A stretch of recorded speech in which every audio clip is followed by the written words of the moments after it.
வணக்கம். இது பரதி ஊடகத்தின் பிரதான செய்திகள். முதலில் தலைப்புச் செய்திகள். அஸ்வசும நிதி முறைகேடு குற்றச்சாட்டு. நோர்வூட் பிரதேச செயலகத்தில் திரண்ட மக்கள். அனுராதபுரம் சிறுமி துஷ்பிரயோகம். தேரருக்கு எதிரான வழக்கில் திருப்பம். கொழும்பிலிருந்து ஜாழ் நோக்கி மருந்துகளுடன் சென்ற வாகனம் விபத்து. சற்று முன்னர் பலத்த பாதுகாப்பில் சிசிஐபிக்கு அழைத்து செல்லப்பட்ட ஆபத்தான நபர் பல மணி நேரம் வாக்குமூலம் பதிவு. எல்னினோ காலனியால் மின்சார தட்டுப்பாடு ஏற்படலாம் என எச்சரிக்கை. இறந்துவிட்டதாக அறிவிக்கப்பட்ட சிறை கைதி வீட்டிற்கு உயிருடன் வந்ததால் பரபரப்பு. மின்கட்டண ஏற்றிறக்கங்களை குறைப்பதற்கான வழி வெளியிடப்பட்டுள்ள தகவல். வவுனியாவிலிருந்து உறவினர் வீடொன்றுக்கு வந்த 3 வயது சிறுமிக்கு நேர்ந்த பரிதாபம். இனி தொடர்பென விரிவான செய்திகள்.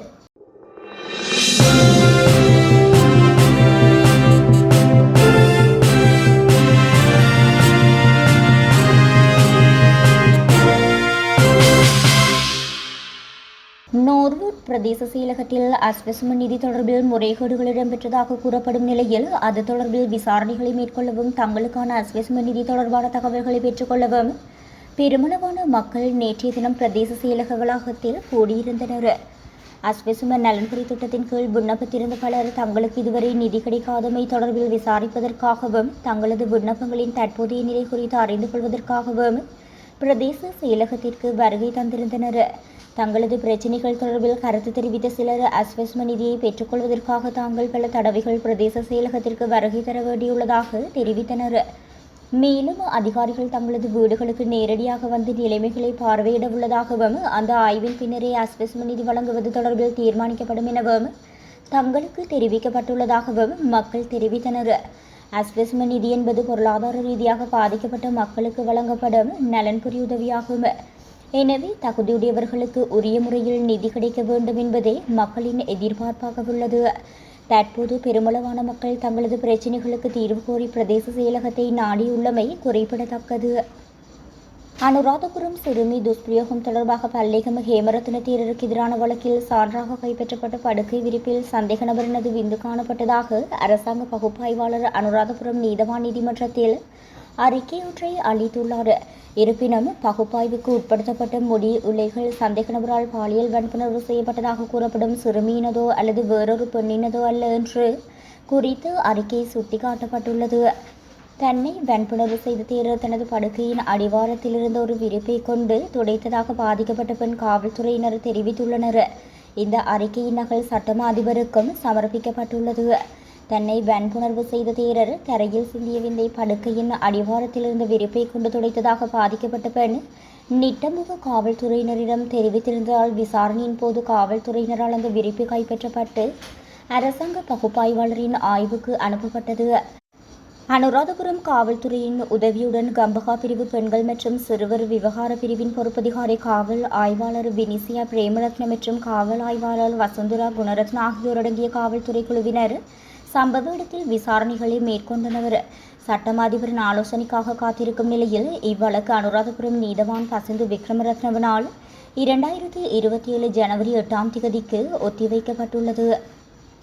ஜாழ்ப்பாணம் போதனா வைத்தியசாலைக்கு மருந்துகளை ஏற்றி வந்த வாகனம் கொக்காவில் பகுதியில் தடம் புரண்டுள்ளது.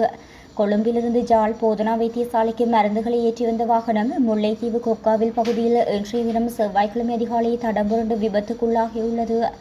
விபத்தில் சாரதி மற்றும் உடன் பயணித்த இரு ஊழியர்களும் பாதுகாப்பாக உள்ளதாகவும் தடம் புரண்டு வாகனத்தில் இருந்த மருந்துகளை பாதுகாப்பாக இறக்கி மற்றொரு வாகனத்திற்கு மாற்றி எடுத்து வர நடவடிக்கைகள் உடனடியாக மேற்கொள்ளப்பட்டதாகவும் வைத்தியசாலை பணிப்பாளர் சத்தியமூர்த்தி தெரிவித்துள்ளார்.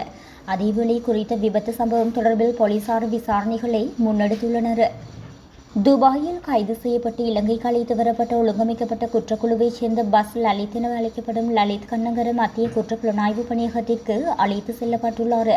கடந்த நாட்களில் துபாய் காவல்துறை படையினரால் கைது செய்யப்பட்ட பஸ் லலித் சர்வதேச சிவப்பு எச்சரிக்கையின் கீழ் அழைத்து வரப்பட்டுள்ளார்.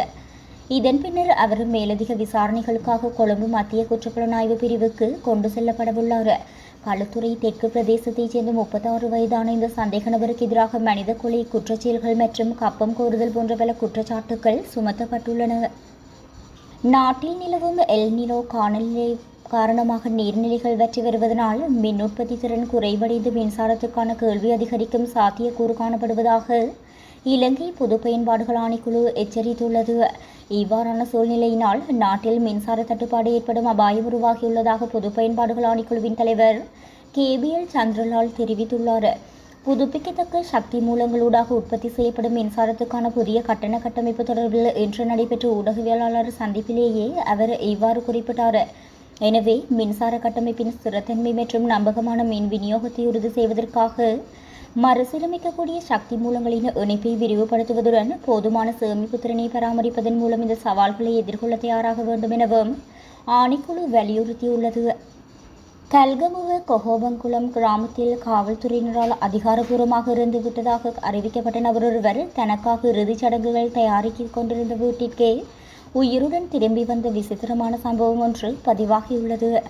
வாரியபுல சிறையில் அடைக்கப்பட்டிருந்த கொஹோபங்குளத்தைச் சேர்ந்த DM கீர்த்திசேன் என்பவர் சிறையிலேயே உயிரிழந்து விட்டதாக நன்னேரியா காவல்துறையினரது உறவினர்களுக்கு தகவல் தெரிவித்துள்ளனர்.